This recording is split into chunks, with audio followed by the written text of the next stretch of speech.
Hello and welcome to True Gospel. My name is Fabio, and I would like to talk about or discuss, is the Bible a reliable historical document? Well, science, which has become a new religion for some, uh, and some churches are taking or changing the gospel or the Bible to fit what science is telling them.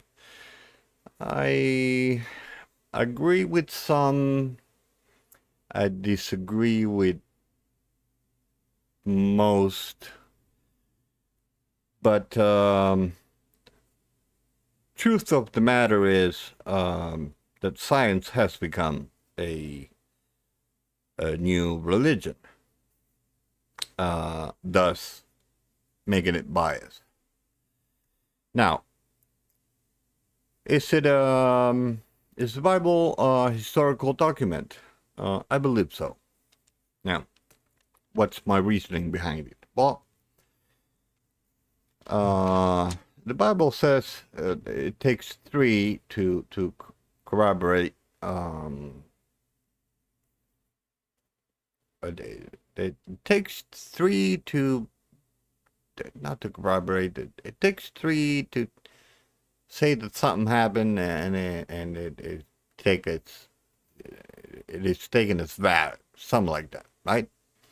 So scientists only found two, and therefore uh, uh, uh, they, they they say it is not. Okay, that's my understanding. That's why they don't believe it's accurate, nor it's a historical document. I understand their position, but I have to disagree. There are they unfortunately they choose the two the well known and leave others out. They don't mention. Excuse me. Um, but assuming there is none, okay. Let forget about we have none that none nobody that can prove that the Bible is actually historical. Well, let's look at the Bible, starting with the Old Testament and the New Testament, um, and think about this for a second. Who in their right mind will write a book like the Bible? Okay, starting with Genesis, which is not the first written book, but due to a timeline, it's put as the first one. I believe. I forget now. I'm sorry. But there is another one that is predates Genesis. Okay, so um, whoever reads the Bible from the Old Testament all through the New Testament, starting in Genesis, ending in Apocalypse. Okay, Uh, think about it for a moment. Who in their right mind will write such a controversial book that oftentimes seems to contradict itself? Because at first glance, if you look at it, in the Old Testament, God seems to be a vengeful, genocidal, not loving God that just in Genesis starts saying that he creates the world and he saw it was good, and then he creates Adam and Eve, and he saw that it was good, and he actually blessed. Uh, I don't know if them or it. I forget. And then all these other bad things happen. Okay. Um, you get all these wars, all these commands of going and killing uh, the, every man, woman, and child from a particular city, and and let's face it. I mean, if you look at it just like if you read it just without studying it, without understanding it, it doesn't look like God is a loving God. And then somebody might say, well, that's why they came up with the New Testament, right? With Jesus being born, and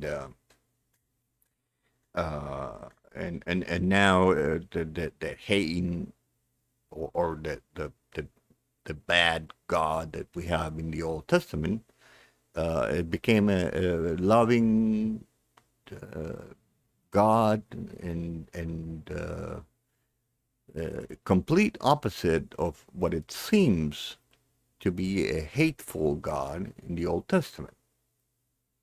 Well, the problem with that is that the Old Testament it's nothing but a prequel to the New Testament.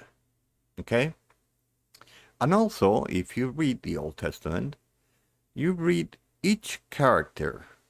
Okay, King David. I'm just gonna say name a few comes to mind.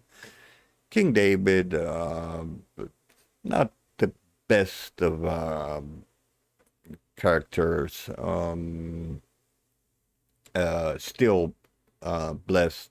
Did many bad things. Even how about Samsung? Uh, if I remember correctly, he actually killed. I believe it's 27 people to take their clothes and to take it to somebody and give it to them. And this is a guy who's nobody can restrain. It's extremely powerful because of his long hair, and he gets tricked into by a beautiful woman to you know read it, and you understand, and he gets his power because they cut his hair off, and which for me it's the hair didn't give him the power. God gave him the power, but uh, somehow because of they cut his hair off, the power went away. And I think no, it's because he actually did many bad things, and God said enough. I have to take these powers away from you because you're not doing much good with it, So then there's another one that there's an angel that comes down and kills over 100,000 enemies in one night, I believe. I don't recall the name of the angel or if it gives the name of the angel. But then we have Moses, who is Moses, yeah, who builds the ark, and first thing he does is once he gets to, and trust me, I do not blame him. I stopped drinking in 2012, and if I had to go to what he went through, first thing I would do is to make me some wine, okay, when I land on Earth. And I actually saw the movie that Kurt Russell came out, and yeah, it's a little bit far fetched and not um, accurate as like the Bible says, but it I believe it does a good job at showing a possible case scenario that Moses was or had to struggle with thinking that all human beings needed to be eliminated, and that not even them were chosen or had the right to be chosen to start. And I don't think and this is speculations. It's not Bible based. Excuse me. Excuse me. It is extremely hot where I'm at, and excuse me. So the movie itself, I don't know. You be the judge, but I think it does a good job at showing you the state of mind that he must have gone through while being in that boat. Okay, and then the first thing he does is he goes and does the wine thing, and basically he's a drunk.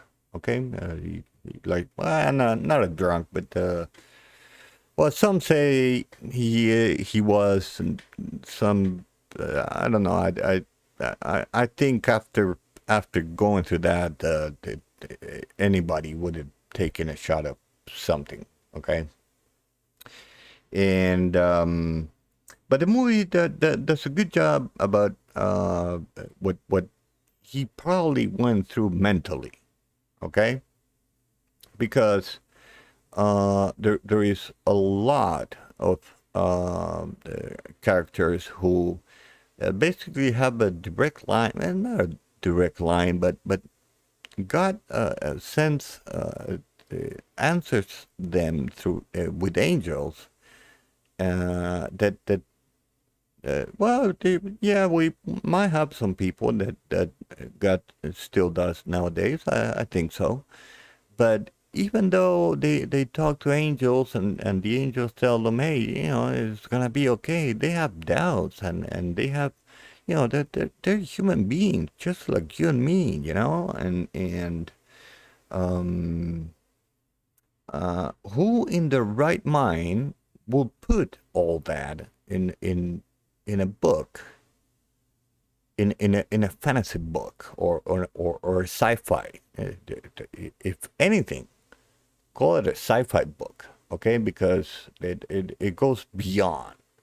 Then another thing you could get out of the Bible, besides um, all this crazy weird things going on, is knowledge. In case you haven't noticed, uh, our legal system is vastly based on the Bible. Um, uh, Whoever does not think so, whoever is an attorney out there and happens to be a Christian, uh, drop a comment and let me know that I'm wrong about that. Now, going back to historical. Now, science says, well, they haven't found that the cities, and the city, I believe, is the city of Jericho, where the story goes that they go around with trumpets for 7 days, then they go around singing for 7 days, and then they take the Ark of the Covenant, and the walls fall down. And they say they found Jericho, and the walls or had no walls, or the walls didn't fall down, they just broke down for I don't know, they have some kind of a explanation that basically the Bible is incorrect. Oh, and also that um, the accuracy of the timeline of the wars does not match because I forget now, but they went and did one city and then they did Jericho, or they did Jericho and then they did another city, and they're saying that it doesn't match and whatever. So, um, but let's keep talking about the Bible. So at first glance, that if you read it once and not pay attention and not pick up the nuances and the messages in it, which you could learn business. You could get a lot of wisdom out of it. You could see all the imperfections of pretty much every single one, starting with Adam. And what do we have right after Adam? That yeah, we men like to blame women, don't we? Instead of manning up and saying, "Yeah, I screwed up," no, we said, "Oh, the woman you gave me the fruit, and so I ate." Come on, that does sound like a book that talks to makes sense. I mean, it makes sense because that's what we men actually do, you know. Instead of him taking responsibility, he just blamed somebody else, you know.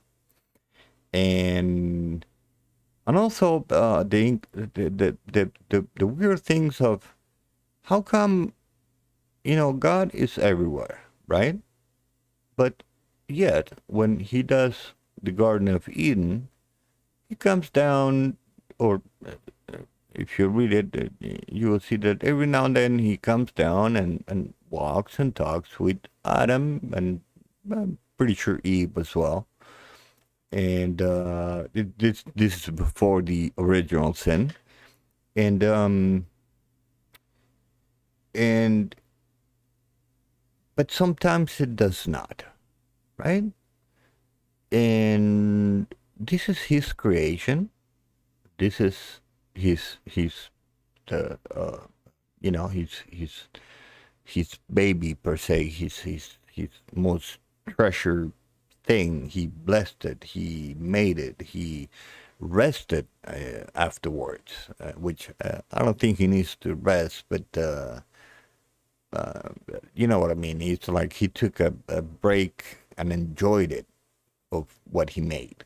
I think that's what it means, but I don't know. I could be wrong. Okay, so uh, so how come he allows the enemy to infiltrate the garden and tempt Eve? And then Eve, how come Eve didn't get her eyes open right away? Because if you read it, you could see that after Adam eats, both their eyes get open. Well, why is that? And where was God? Then God shows up like, oh, he doesn't have a clue what's going on, and he calls them out. And does any of that make sense to you? No. Anybody who's writing something that uh, it didn't, of course, this has been passed generation to generation. That's the way histories were remembered back then. Some written, some talked. Uh, but, you know, so we start off wrong. And then what do we have then? The first murder, Cain and Abel. that's an awesome story. Okay, that's just peachy. We got the first murder in the Bible. I mean, in Genesis alone, and we go pretty much downhill from there. Okay, I mean, in the Old Testament, we I think we do. Not downhill in the sense of God being hateful, vengeful, and all that, but the characters use uh, in the Bible are not the perfect ones that I would choose to put in the Bible. Let me put it that way, okay? And if it was up to me, I would completely leave I will put the creation in, but I will leave the original sin out and the murder out. And, just to make it more appealing, to people. Because why put that? I mean, honestly, think about it. What we start off. Oh, oh boy. Then another thing. Oh, I was talking about Moses. Yeah, Moses.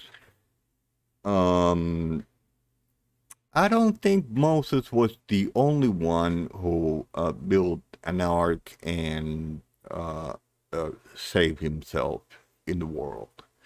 I do believe that the flood was world wide. Science is kind of divided on that one. Some scientists says or say is worldwide, and other ones do not. But the evidence, it weighs a little bit more about being worldwide than not, and for that you need to ask them. I'm not gonna go into it. But I think when you read about a particular a person in the Bible who is a human being just like you and me, who makes mistakes just like you and me, who's a sinner just like you and me, is one particular story of many stories. Okay? Excuse me.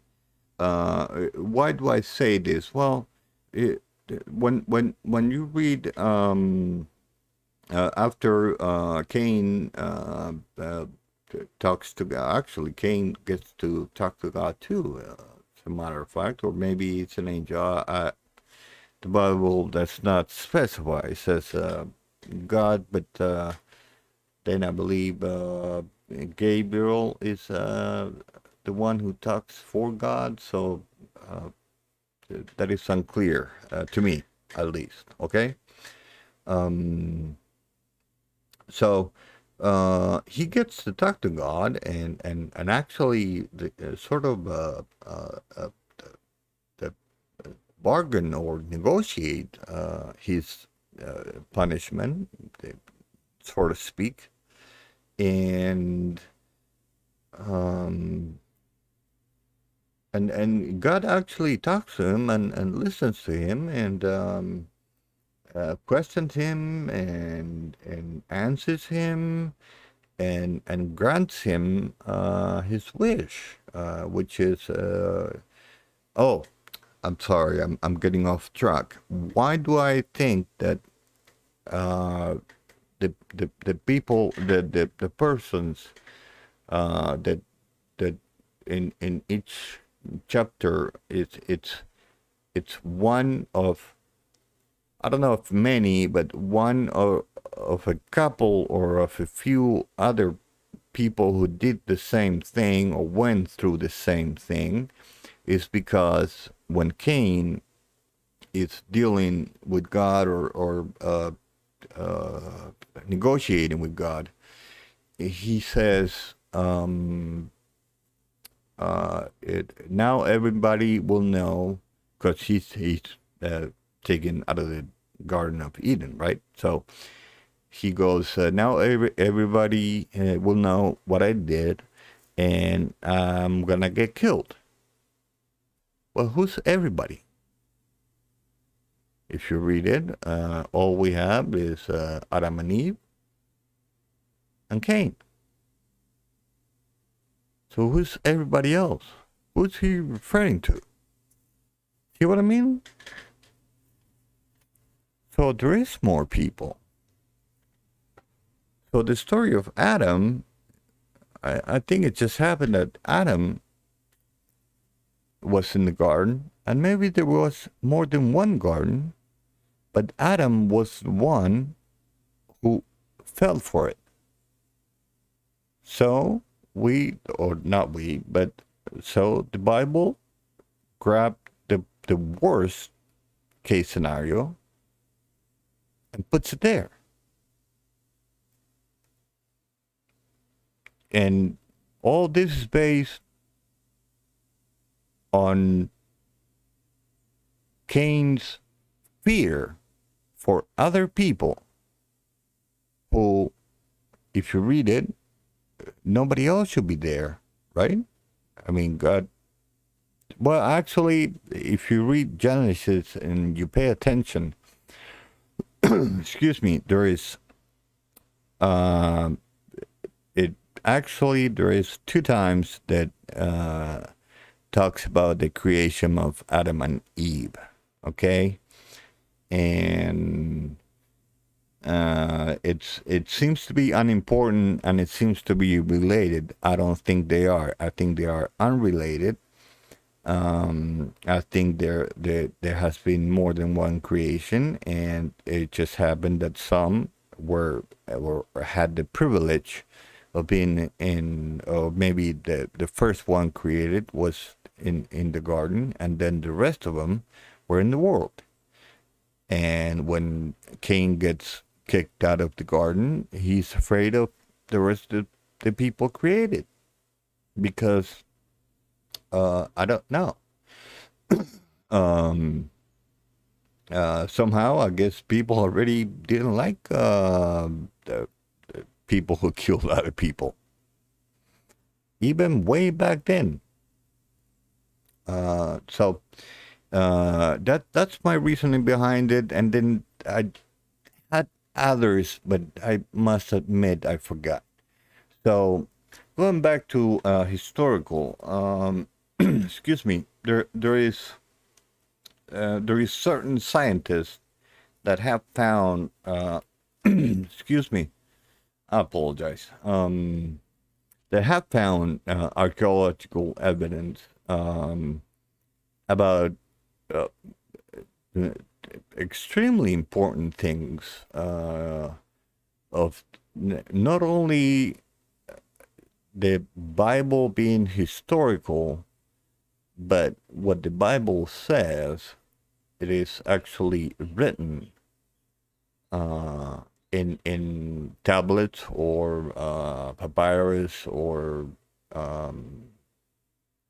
I forget now. I apologize. I had it more clearly before I started with all this, and I mean with this podcast or whatever you call it. I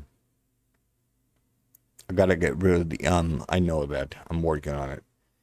So, excuse me.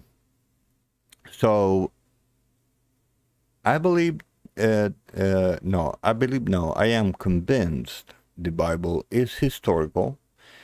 It is the foundation of pretty much the civilization that it took at least 2,000 years, if not more.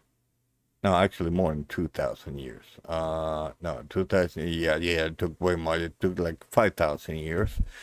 Excuse me, 5,000 years to get it right, get it to the point that we're now. Okay? Now, unfortunately, if you read the apocalypse, there's the end times, so I don't know how much better we're gonna get, and actually, I'm seeing a decline in honor, integrity, respect, among other things. they're trying to get rid of everything that is religious or talks about it, and everywhere in the schools, and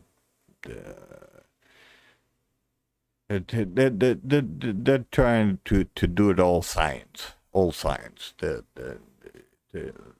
you- and for somebody who does not know any better, I understand him, and I won't argue. And actually, I don't want to argue with anybody. I don't care. I mean, if somebody has something a different take, then yes, I would like to read it and see what their take is. But what I'm trying to say is, when somebody comes to me and says, well, the science says this, and this, it I could easily prove or disprove what they're saying, like they do with the Bible.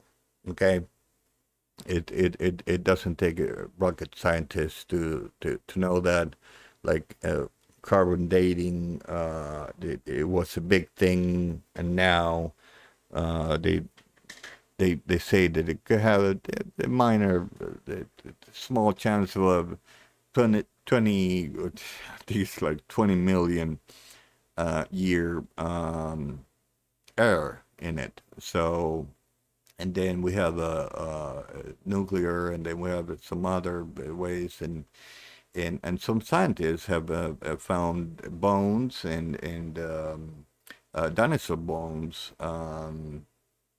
that they go a couple of thousand years ago. And when they publish it, they basically their career got destroyed because they did, and they weren't not even Christians. They were just doing their job, and they tested it, and they published it for others to test it, and nobody wanted to touch it, and they just lost their career. Not being Christians. I mean, not going after the Christian thing. And then also that it's undeniable, because there is proof, and that one that they don't say, that they didn't even talk about it, is that they found uh, footprints of dinosaurs and humans living together at the same time in the same place. So how much can I trust science telling me that the Bible is not historical? Um, and I completely lost my train of thought. Let me read the question again. Going back to historical. Okay. I don't know how long I'm recording. I wish I had I don't want to make this too long or bore people with it, but so yes, I'm gonna leave it here, unless don't worry, I will get better at it. I'm just trying to get my voice and my speech better out there, and so that I will do a part two of the Bible being historical, with more um, being more prepared. Okay, and we with actual studies and cases and names and everything that I have mentioned, but it doesn't take you too much to find out about the scientists who got completely they're not Christians, and their career got destroyed because they found a dinosaur bone that dated, I don't know, I don't know if it was 2,000 or 5,000 years old or something like that, something stupid like that. Sorry, maybe I shouldn't use the word stupid, but anyhow, um, yes, next time I will try to make it a habit to start with the prayer, So as you can see, I am working on how the channel, not the channel, how this or which way this is gonna go, and how the not how this is gonna go. We're gonna talk about two gospels, but how the format is gonna be, and I'm working on that. Or I'm thinking about that actually. I'm not working on it yet. What I'm working on is on my speech and seeing while I talk about something, how do I need to get ready and be prepared. So I guess it will have to be scripted because my brain could not remember what I did a couple of minutes ago. So um, that's where we're at. I only have one question written down, which is the Bible a reliable historical document? And that's all I wrote. And that's what I'm looking at. So if you made it this far, thank you so much for listening. God bless you all. And remember, since I'm doing this, even though if I do it scripted, I might say something because I get off track really easy. And I might say something that is not accurate. Okay, so call me out on it. Please do, because the something I do not want to do is to mislead anybody into anything. Okay, it is your job, it is your duty as a Christian to read and study the Bible as I'm trying to. Okay, I am trying to become a true Christian. I've been lost for too long. I was blind for too long, and I'm starting to see. So that is all. Thank you so much. God bless you all. See you next time. Bye bye now.